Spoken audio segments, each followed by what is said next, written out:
Hello welcome back to me సవా madam family blogs. ఈరోజు నా టిఫిన్ దోశ కాదండి, మంది డిఫరెంట్గా ఉంటుంది కదా. ఇదైతే కనుక రాగిపిండిలోని 5 రకాల కొర్రలు వేసి ఆడించమాటని ఆ జావా, అది ఎలా చేయాలో నెక్స్ట్ వీడియోలో చెప్తానమాట.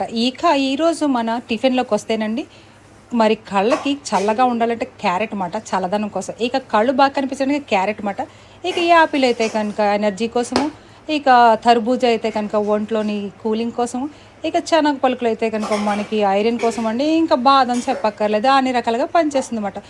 ఇదేంటి ఈరోజు టమాటా అనుకున్నారు, మా చెట్టు టమాటా. ఇలాంటి టమాటా ఆర్గానిక్ అన్నమాట, ఫుల్లీ ఆర్గానిక్.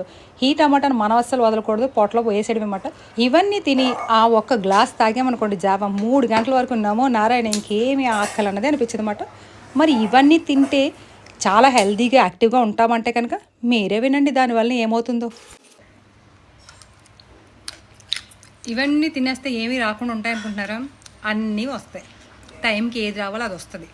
కానీ మనము డైలీ కొంచెం ఏంటంటే యాక్టివ్గా ఉండడానికి, మన బాడీలో ఉన్న బ్లడ్ కొలెస్ట్రాల్స్ కానీ నార్మల్ చెడు కొలెస్ట్రాల్స్ కానీ పోవాలంటే ఇలాంటివి పెట్టుకోవడం మంచిదన్నమాట. ఇడ్లీ దోశ కూడా తింటామండి, తినకుండా ఉంటాం. కాకపోతే ఏంటంటే వీక్లీలో 2 days 3 days అన్నమాట. మధ్యాహ్నం ఫుడ్ బ్రహ్మాండంగా తింటాం 2-3 రకాలతో. అయితే మనం ఏంటంటే కొంచెం మన ఫుడ్లోని చిన్న చిన్న మార్పులు చేసుకుంటే మన ఫేస్లో కొంచెం జిడ్డు కానీ అలాగే కొంచెం చిరాకు ఇలాంటివన్నవి ఉండవన్నమాట. అంటే కొంచెం హెల్తీగా యాక్టివ్గా కనిపించినట్లు ఉంటామన్నమాట. సో మీరు కూడా కొంచెం ఇలాంటివి ట్రై చేయండి. ఇవన్నీ మన దగ్గర దొరికేవే కదండి.